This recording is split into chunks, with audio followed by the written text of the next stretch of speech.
Speaking of remaking Washington to his liking, let's turn to CBS's Jake Rosen, who's here and is closely tracking the ongoing deployment of the National Guard across Washington. Today, Jake, good to see you. The Attorney General announced that there have been now more than 1,000 arrests by federal law enforcement across the city since the federal takeover began almost 2 weeks ago.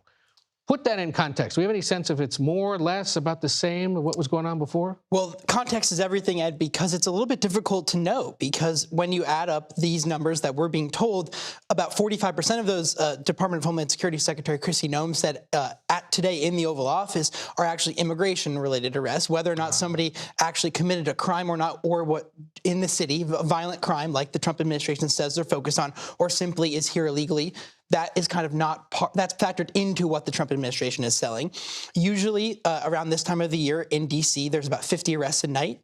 If you kind of take those numbers out, it's not out of the realm of possibility that these are accurate. But the Metropolitan Police Department here is also doing arrests separate from federal law enforcement. Oh, they are? They are. And some of these patrols that are moving around the city are no different than they would be, let's just say, earlier this month before the federal takeover happened. But if there's a federal law enforcement officer present at the scene of these arrests, then it becomes tacked into these tallies. So it's difficult for us to know for sure. But again, reminder that this kind of door opening that the federal administration has taken here has allowed them to come in and do these ICE arrests, in addition to that, which also not just pads these numbers, but accomplishes an administration priority as well. In part because when the federal takeover happened, they then compelled the mayor's office, the police chief, to revoke their so-called sanctuary city status and instead cooperate with federal agents, which had not been the case here. Now, look, President's also, of course, eyeing potential crackdowns in other cities, most notably Chicago. He talked about this today. Take a listen.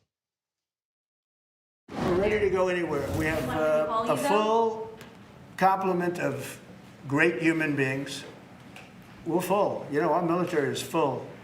We were way empty 1 year ago. Now we're full. So we can go anywhere on less than 24 hours notice. Do we have any sense of whether deployments in other cities would mirror the D.C. playbook? It's certainly possible, but I think it's best to remind people of what things looked like in Los Angeles earlier this year, when there was an immediate lawsuit challenging the deployment, saying that the situation had not reached a point that merits presidential authority. A judge that leaned liberal in California temporarily blocked it for about 12 hours, that deployment, and an appeals court came in and said that the president actually does have the authority to put troops in these cities. I think, and really what ended up being the longer-term move in Los Angeles was protecting these federal immigration and officers, HSI, FBI, as they move throughout the city with ICE to make these immigration arrests, protect federal buildings, and that would be certainly one way that he can do it legally. But again, D.C. is very unique, as our viewers are coming to learn, that the president has control of our National Guard. Nobody in district leadership, including our mayor or police chief, has actual control. So it's possible that he can find a way to do this for a significant amount of time. In other places, of course, the appeals court opinions might be the variation. What they said in California is one thing. What they say in the Midwest might be something different. All right, Jake Rosen, you'll be there tracking it all for us. We appreciate it.